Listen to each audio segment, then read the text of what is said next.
Hello friends, I'm Rachel and welcome to our very first full cottage home tour. I'm so glad you're here today. Have you ever stepped into a home and immediately felt like you belong there? That's the charm of an English country cottage. Today, you're invited not just to tour our rooms, but to see how small choices can transform a house into something truly timeless. This is a tour of the place we call home, and I hope you'll feel like a guest as we walk through together. Come on in and let me show you around our cottage. This is the entry, where we like to keep things practical but still warm and welcoming. The texture of the orangey brick and creamy white tongue and groove boards gives a relaxed, permanent feeling that sets the tone for the rest of the home. The antique buffet houses our games and makes a great hall tree of sorts by holding library returns, donations, and a lamp to cast a welcoming glow for the comings and goings. Guests like to park their shoes under the buffet and hang their coats on the handmade peg rack. One tip for you, even in the smallest entry, a simple bench for removing shoes or a peg to hang a bag can make your guests feel at home right away. Now let's go inside. The first room you see when stepping in our door is the kitchen. Here's the heart of the home, our kitchen, where we spend a lot of our family time.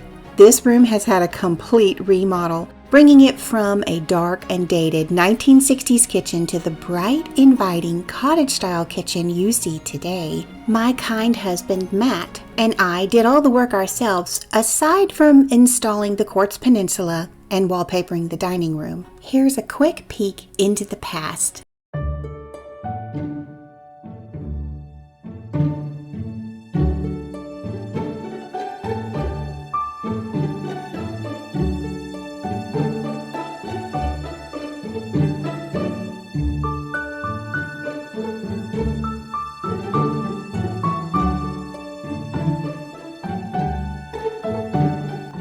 For those of you who are interested, we have created a companion guide to this cottage home tour. The link to the guide is in the description box below, and you will find links to the paint colors, wallpaper, hardware, lighting for every room in the house. In our kitchen, you can feel it's the heart of the home. It's not a showpiece designed to impress. It's a space meant to be lived in. Every choice here is about warmth, usefulness, and unmistakable cottage charm. The painted cabinets instantly lighten the room, and the handmade brass hardware, along with a personal collection of antique blue and white transferware platters, brings history and a family story into our everyday life. This kitchen is where our family and friends gather, whether it's a quick breakfast before the day begins or a late night chat over tea. It feels welcoming, imperfect in the best way, and full of personality. And that's the essence of an English cottage style, a kitchen that's not just for cooking, but for living. So a good takeaway, create a kitchen that looks used and loved. A few herbs on the windowsill add a fresh lived-in feeling. Think of including an open shelf or glass-fronted cabinet to display beautiful dishes. Think of everyday items as a chance to choose attractive things. And now, on to the dining room. Our dining table is very simple, a gift from Matt's grandpa, but it's where all the good conversations happen. The light overhead is warm and soft, never harsh, because I want evenings here to feel like they could stretch on forever. The whimsical Laura Ashley wallpaper is one of my favorite things in the house and helps bring the garden feeling indoors. This is especially cheery in the dreary winter months.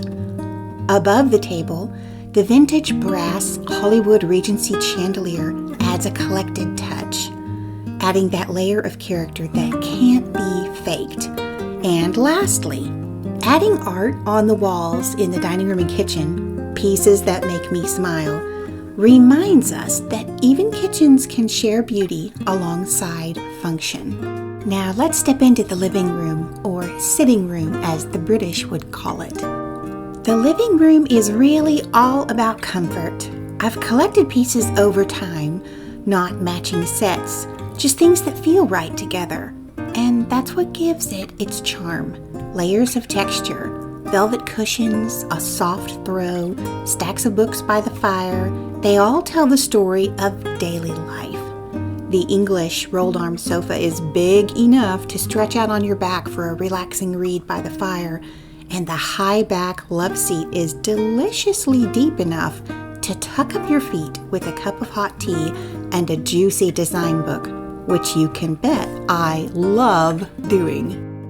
If you're interested in transformations, the makeovers and remodels for the living room and dining room can also be found on my channel. A good takeaway here is to not worry if your furniture doesn't match. In fact, I think mismatched pieces make a home feel more inviting, and it's like each one has a story to tell. For years, our hallway was just a pass-through space, but it was transformed when this gallery wall was hung. I call this my accidental gallery wall because, without realizing it, I picked up a lot of building pictures. One day, I sorted my art and came out with a stack of architectural images. Now this collection celebrates architecture in all its forms, from barns to Buckingham Palace. Hallways are often overlooked, but they can be wonderful opportunities to showcase artwork or personal collections. You might just scout through your house and see if you have an accidental collection just waiting to add character and personality to your home. Now on to the bedroom. Each bedroom has its own personality, but they all belong to the same story. A bit of floral here, some layered bedding there, and pieces that have been with us for years. That's the secret. It's not about buying everything new. It's about building layers that feel personal. In our guest bedroom, there is an accent wall with cottage garden roses winding upward. This was our first venture into wallpaper, and now I'm hooked. In this room, the small size is one of the greatest advantages to creating that cozy, snug feeling. The drapes, the handmade quilt, the upholstered chair, and the throw pillows all contribute to the sound-deadening effect. As a result, this room is very tranquil. A great takeaway for a guest bedroom is to layer in bedding with quilts, throws, and pillows for coziness. Try your hand at mixing floral patterns with solids in soft, muted tones, and keep decor simple to create a restful atmosphere. I want to encourage you, friend, that this look is very accessible. All but one piece of art in this room was found at a thrift or antique store. Our little cottage has 2 bathrooms, and the hall bath is still sporting its 1960s vintage pink tile, sink, tub, and toilet. The highlight feature is definitely the stained glass oval window at the back. Matt and I have not done much updating in this space except removing blue floral wallpaper, texturing, and painting in a soft beigey pink to complement the tile. In contrast to the light pink, I have used a gallery wall with a lot of black accents and frames. The 2 round silhouette pictures were a gift from a friend, originally with gold frames that I spray painted black. I have all kinds of ideas and even a Pinterest board for what I would like to do in this space. But for now, it meets our needs and we're really enjoying it. The takeaway here is to do the best you can with what you have. In spite of being dated, this bathroom has a comfortable, charming, vintage feel to it. Now let's peek at the master bedroom and ensuite bath. In the master bedroom, we focused on a serene color palette. The backdrop is a fresh, creamy white with gentle pink undertones. On this neutral canvas, we added dark wood antique pieces, richly colored oil paintings, and dashes of blue. The decor in the space is minimal, but each piece makes a stronger statement. What Matt and I enjoy most about this space is how calm and uncluttered it is. Well, plus, his favorite color is blue. A vital key towards creating a space that looks personal and timeless, for that collected look that we all hear about so much, is in the mix. Old and new, masculine and feminine, rustic and elegant, and that's just what I've tried to do in this room. This stately antique chest of drawers has quite a presence when topped by an alabaster lamp and layered with a richly colored oil painting. Things can get a bit too grand. To offset this, the window dressings are a casual linen and a relaxed bamboo blind layered behind. The touches of blue in the bedroom segue perfectly into the tiny ensuite bathroom. This tiny bath was one of the first spaces Matt and I remodeled in this cottage. Since it was a small space, we were able to spend a bit more on the tiling than we would have normally. This little bathroom has just the right amount of storage and is like a little jewelry box. Remodeling this space was also our first foray into using secondhand goods. This round wicker hamper was found at the thrift store, and it's just perfect for holding extra towels. Until this point, Matt had done very little tile work, so I was very pleased with how this turned out. He created the niche at the back and installed the strip of accent tile to give greater height to the shower. We matched the blue in the tile to paint the bathroom, and believe it or not, those double cabinets used to be the storage that was under the sink. This space above the toilet originally had very shallow glass shelves, which was completely impractical for storage. If you're interested in the full remodel of this bathroom, check my channel. There's a video. Tucked just off the kitchen is a little space we call the butler's pantry.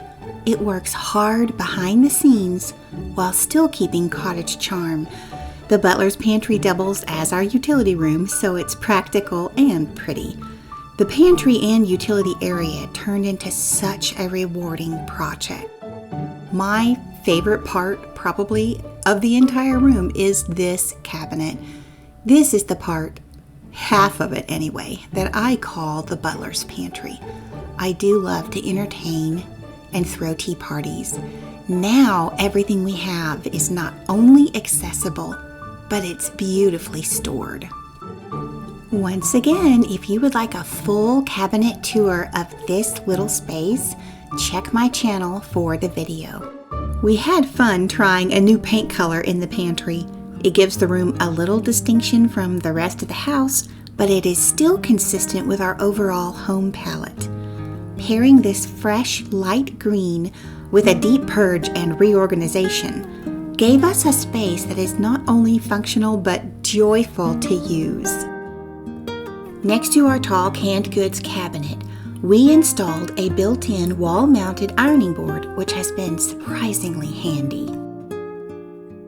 Even in the most functional corners, we wanted to create beauty, and this room is a perfect example of how utility doesn't have to mean plain. A good takeaway would be, don't overlook utility spaces as an opportunity for adding charm. A fresh coat of paint is a low-cost way to experiment with color, and thoughtful storage, even something as simple as designating a pair of cabinets for a specific purpose, can transform a purely practical area into one that feels special and personal. From this tucked away practical corner of the house, we'll move into one of the biggest transformations we've taken on yet, turning what was once a poorly done garage conversion into a space that Matt and I use every day. Welcome to what we are calling the sunroom. This room is probably the biggest transformation that we have made in the whole house. It was a poorly done garage conversion with no heat or air, but it has now been fully reclaimed and shaped into a space we truly love. This room does a lot of heavy lifting in the house. It serves as a double office for my husband and me. Besides that, it's also where I quilt, where we exercise, and where we settle in for a quiet read at the end of the day. It is a great place for morning coffee as well. The versatility of this room makes it feel like a gift we didn't know we had, as if we added an entire wing to the house, but it was already here. And of course, garden life and the blurring of indoor and outdoor living is part of the definition of a cottage. I love blurring that line, and this big picture window in the living room does just that. Stepping outside, the backyard becomes its own retreat. The patio invites you to linger, whether it's a quiet breakfast in the morning or a long, slow supper with friends as the day winds down. There's just something so special about dining outdoors, where meals feel less rushed and the conversation seems to stretch a little longer.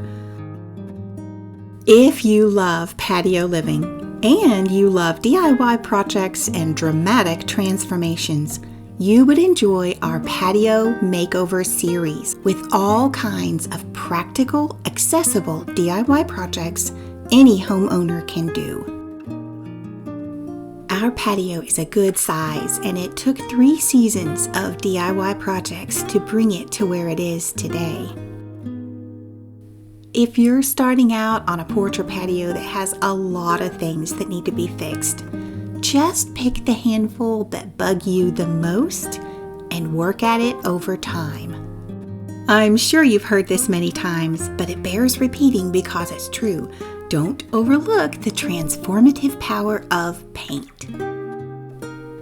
Beyond the patio, the garden comes alive with color and fragrance as the flowers bloom throughout the season.